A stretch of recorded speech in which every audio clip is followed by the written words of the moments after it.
يسألك الناس عن الساعة قل إنما علمها عند الله وما يدريك لعل الساعة تكون قريبا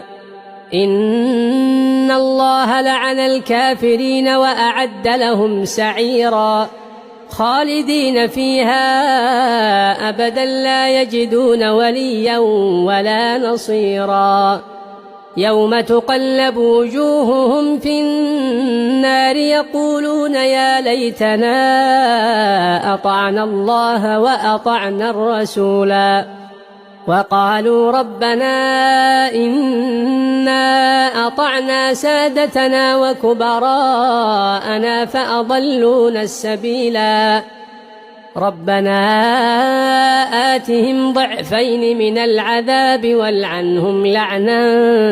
كبيرا